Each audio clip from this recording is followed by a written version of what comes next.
নমস্কাৰ, মই মৃণাল চমুৱা। মোৰ ঘৰ লখিমপুৰ জিলা DK ৰোড গৰুমুৰীয়া গাঁৱত। এতিয়া মোলৈ বহুতে প্ৰশ্ন কৰিছে, আপোনাৰ মেছেজ কৰিছে আৰু বহুতে ফোন কৰি সুধিছে যে যদিহে বেবী প্লেন কৰিছোঁ বা মতা মানুহজনে বা মই মতা মানুহজনে কি খাব লাগে বা কি খাব নালাগে। এতিয়া প্ৰথম কথা হ'ল কি, মতা মানুহজনৰ গাত যদি প্ৰব্লেম আছে তেতিয়াহ'লে সেইটো ঠিক কৰিব পৰা যায়। এতিয়া কেনেকৈ ঠিক কৰিব? এতিয়া মতা মানুহজনে যদি বেবী প্লেন কৰিছে তেতিয়াহ'লে মতা মানুহজনে খাব নোৱাৰা বস্তু হৈছে 4টা। কেঁচা পিঁয়াজ, লং, ইলাচি, কণী অৰ্থাৎ ডিম। এই 4টা বস্তু নাখাব। লং, ইলাচি, কেঁচা পিঁয়াজ আৰু কণী অৰ্থাৎ ডিমটো নাখাব। এইকেইটা বস্তু মতা মানুহজনৰ কাৰণে বেয়া। আৰু ভাল বস্তুকেইটা হৈছে আপোনাৰ ফল মূলকেইটা মতা মানুহজনে খাব পাৰে। তাৰপিছতে এতিয়া কথা হ'ল কি, বহুত মানুহে মোলৈ ফোন কৰি সুধিছে যে দাদা, মোৰ মতা মানুহজনৰ এটা প্ৰব্লেম আছে, এতিয়া কি কৰা যায়? এতিয়া মই তেওঁলোকক এটা আপোনাৰ ৰামবাণ ঔষধ দিব বিচাৰিছোঁ। ৰামবাণ ঔষধ মানে আপোনাক শিকায়ো দিছোঁ।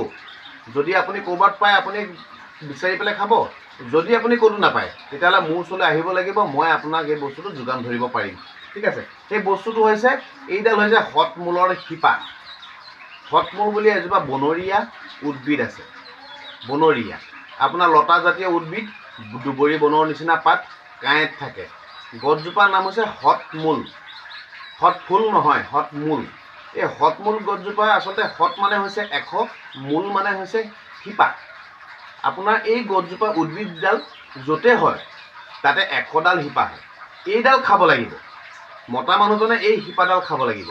এই শিপাডাল 3ডাল ল'ব, গাখীৰৰ লগত সিজাব, ৰাতিপুৱা খালী পেটত মতা মানুহজনে খাব লাগিব। কণ্টিনিউ খাব লাগিব, এমাহমান খাব লাগিব। এমাহমান খাই দিয়াৰ পিছত তেওঁ বেবী প্লেন কৰক, 100% বেবী আহিব।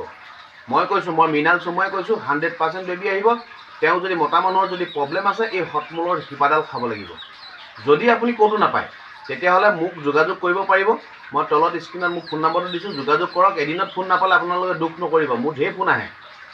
সেইকাৰণে আপোনালোকে যোগাযোগ কৰিব, মই আপোনালোকক যোগান ধৰাটো মোৰ দায়িত্ব।